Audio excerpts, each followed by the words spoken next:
Want to talk a little bit about this fight.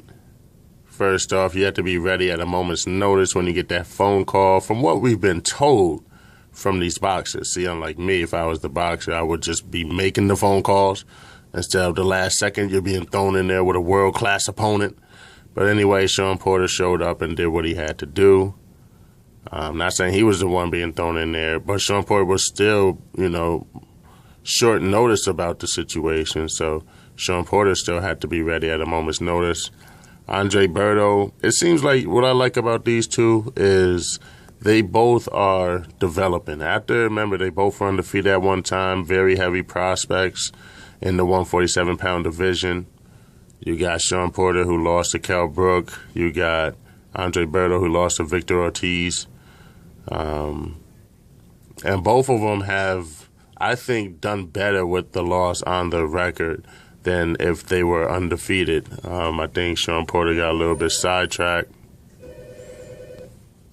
I think Shawn Porter got a little bit sidetracked with the limelight and wasn't really focusing on the fight, where Kell Brook came over to do business.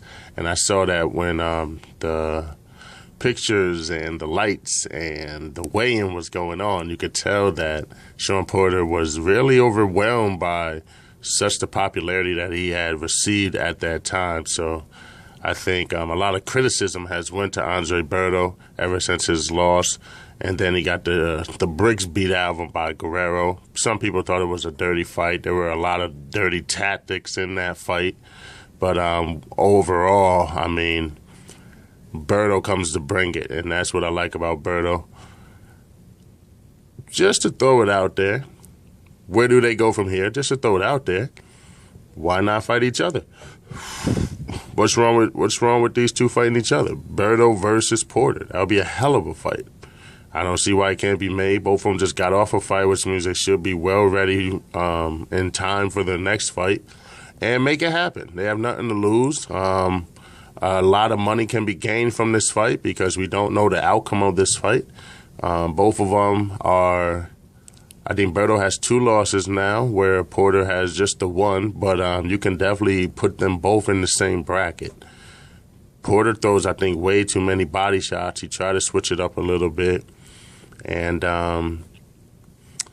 Berto, I think, not really his heart has to be in it, but just his mindset. Berto can get sidetracked very easily. I remember the Victor Ortiz fight. You could see Berto. He was laughing and joking. He got in the ring. He was laughing. He was joking. He was smiling. He turned around and saw Victor Ortiz with the mean grill face.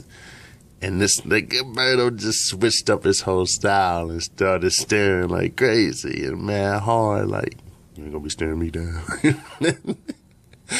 And ever since then, man, I realized that Berto could be caught off guard sometimes. Like, all the way to the fight, in the ring, no matter what, it's cool to say what up to your fans, but once you're walking up them steps, man, you better have your game face on, and it showed that Berto wasn't ready until he saw that Victor Ortiz was ready, and he saw the outcome of that fight. So there's nothing wrong with these two fighting each other. They have nothing to lose, both in the 147-pound division.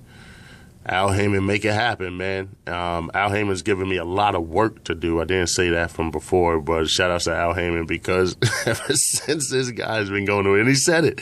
He said 2015 was going to explode, and it has, man. So I don't know the ratings or the results of the outcome of the Spike TV showing. You got the Sergey Kovalev fight tonight with John Pascal. So, Jean Pascal. So, I'm going to have to check those ratings. I'm going to have to check these ratings and see where we stand. I got to get back to work, y'all. D-block. And I'm out this beat.